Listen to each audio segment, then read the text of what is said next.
परमात्मा हे निर्गुण निरंकार, तू करता है जगत का, तू सबका आधार। कण कण में है बस रहा तेरा रूप अपार। तीन काल है सत्य तू, मिथ्या है संसार। घट घट वासी है प्रभु, अविनाशी करतार।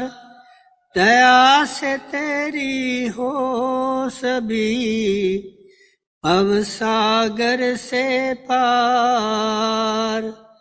निराकार साकार तू, जग के पालनहार। है बेअंत महिमा तेरी, दाता अपरंपार। परम पिता परमात्मा, सब तेरी संतान। भला करो सबका प्रभु, सबका हो कल्याण। भला करो सबका प्रभु, सबका हो कल्याण। साथ संगत जी, प्यार से कहना धन्यकार जी। और जिस भाव के लिए आप सत्संग करने आए हैं कि संतों का जो दिल होता है, भक्तों का जो दिल होता है, वो इतना ही मुलायम होता है। जैसे कहा भी जाता है कि संत हृदय नवनीत समान, कि एक मक्खन की तरह, कि थोड़ी सी आंच लगने पर जैसे वो मक्खन पिघल जाता है, वैसे ही हमारे भी संतों के भाव इस तरह होते हैं मन में कि खुद तो जले हुए दीपक की तरह होते ही हैं, पर साथ में ये भी चाहते हैं कि और भी ज़्यादा से ज़्यादा दीपक जो बुझे हुए हैं उनको रोशनी दी जाए। जिस तरह पुराने भी संतों ने यही जिज्ञासा डालने के लिए और यही बताया है कि जो एक शरीर है, जो मनुष्य का देह है, वो सबसे ऊंचा माना इसीलिए जा रहा है बाकी योनियों से, क्योंकि इसी शरीर में रहकर हम इस निरंकार की प्राप्ति कर सकते हैं। क्योंकि जैसे बाकी योनियों में तो निद्रा, भोजन, भोग, भय ये सब होता है, तो ऐसा क्या अलग है इस मानव शरीर में? वो यही बात है कि हम इसी शरीर में रहते हुए अपना लोक भी सुखी कर सकते हैं और परलोक भी सुहेला कर सकते हैं। और इसमें ही जिस तरह हम बचपन से भी सुनते आए हैं कि इसी के कंटेक्स्ट में कहा जाता है कि हीरे जैसा ये जो हमारा ज़िंदगी मिला है, उसकी कीमत जो है हीरे जैसी, उसको हम कौड़ी के मोल पे उसको व्यर्थ गवा देते हैं। अगर अपने असली आत्मा को, इस परमात्मा का जो अंश ही है, उसकी जानकारी ना दे पाएँ, उसके साथ मिला ना पाएँ, तो फिर ये पूरा जीवन व्यर्थ ही है। जैसे ये उदाहरण के तौर पे एक राजा की कहानी जो बचपन में सुनी थी कि उसने अपनी प्रजा में सभी को एक चांदी का सिक्का दिया और बोला कि इससे आप सबको ऐसा कुछ करना है कि इसकी संभाल हो जाए, क्योंकि ये बहुत ही कीमती है। और करते करते उसने अगले महीने जब सबसे फिर पूछा कि आपने कैसा किया कि ये जो इतनी कीमती चीज़ दी गई है ये बढ़े, तो किसी ने बोला कि हमने इसको व्यापार में लगा के और बढ़ा दिए है और इससे इस एक सिक्के की कीमत अब बहुत ज़्यादा सिक्कों में आके मिल गई है। किसी ने कोई कहानी बताई अपनी, किसी ने कुछ, और एक व्यक्ति कहता कि मैंने तो जो आपने सिक्का दिया था उसको ज़मीन में गाड़ दिया है, अब वो कहीं जाएगा नहीं, वो एक ही स्थान पर टिक गया है, इस तरह मैंने उस सिक्के की संभाल कर ली है। तो राजा उसको समझाता है कि ये सिक्का इतना अनमोल है कि इसकी कीमत मिट्टी में गाड़ने के लिए नहीं है, पर इससे इजाफा और करने के लिए है। इसको इस तरह काम पे लगाओ और ना कि इतनी कीमती चीज़ का मोल इतना घटा दो। तो इसी कहानी के उदाहरण से जब हम ये सीख प्राप्त कर रहे हैं कि हम भी इस ज्ञान को प्राप्त तो कर चुके हैं, पर क्या हम उसका सही मूल अपनी ज़िंदगी में बिठा पा रहे हैं? क्या हम एक उस लाइट हाउस की तरह खुद जले हुए हैं जो औरों का दृश्य क्लियर करे या फिर रास्ता दिखाए, या उस तरह के जो वैल्यूज़ हैं वो हमारे अंदर क्या आ चुके हैं? जैसे संत हमेशा सत्संग में जब आते हैं तो अपना आईना देखने आते हैं कि जिस तरह वैसे तो हम कह देते हैं कि हमारी आँख सब कुछ देख रही है, पर अपना स्वयं का चेहरा हमारी वो आँख नहीं देख सकती। इसलिए हमें एक आईने की ज़रूरत पड़ती है, ताकि अगर उसी आँख में कोई बाल या कोई चीज़ पड़ गई है तो निकालने के लिए आईना ही वो हमको हमारी खामी दिखा सकता है।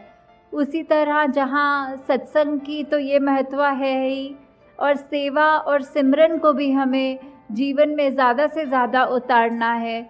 और तभी हमें ये भी साथ में अपने आप को एनालाइज करना है कि अगर जो भक्तों की जो अवस्था कही जाती है, संतों की अवस्था कही जाती है, तो हम उसमें अपने आप को देखें कि इतने युगों युगों से जिस तरह जो गुण बताए हैं संतों के, क्या वो सब हम में हैं, या अभी भी प्रतिदिन भी अगर कोई सत्संग करके भी हम अपनी उन खामियों को दूर नहीं कर पा रहे हैं। तो निरंकार से पल पल ये अरदास करें कि कभी भी अगर हम प्रतिदिन संगत भी जा रहे हैं तो उसका अभिमान ना करें, पर ये माने कि जिस तरह एक रेत में अगर एक रेत का कण उठा लें कि उतनी हमारा रोज़ का सत्संग सेवा सिमरन करना भी उतने के ही मूल्य है इतने बड़े रेगिस्तान में।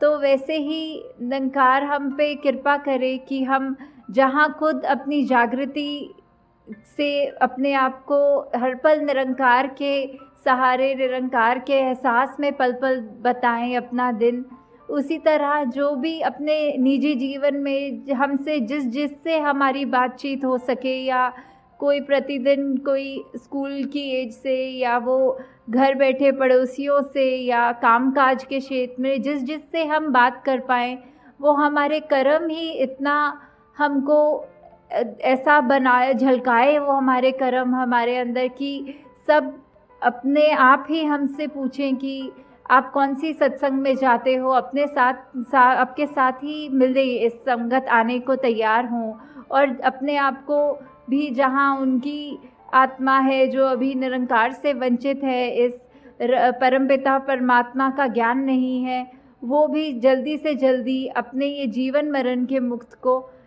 ख़त्म कर पाएँ। साथ संगत जी प्यार से कहना, धन निरंकार जी। तेरी ओट सहारा तेरा, तन मन घोल घुमावा, कहे अवतार तेरे है दाता, दिन राती गुण गावा, एक तू ही निरंकार, एक तू ही निरंकार, तू ही निरंकार, एक तू ही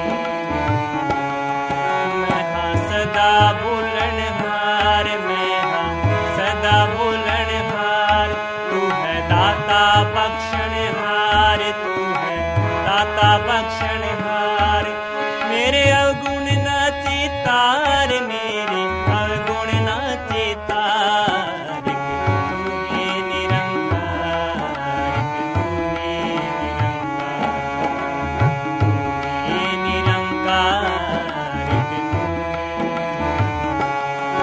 तेरा रूप है ये संसार, तेरा रूप है ये संसार, सबदा भला करो करतार,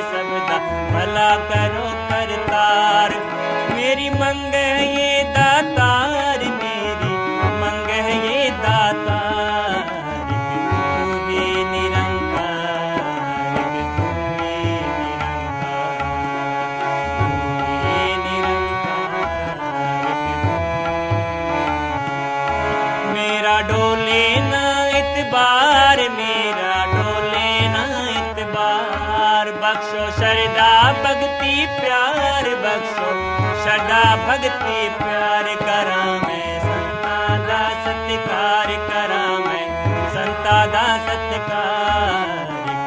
तू ही निरंकार, तू ही निरंकार, तू ही निरंकार, तू ही निरंकार। बोल सद्गुरु माता सुदीक्षा सविंदर हरदेव जी महाराज की जय। निरंकारी राजमाता गुरु बचन अवतार की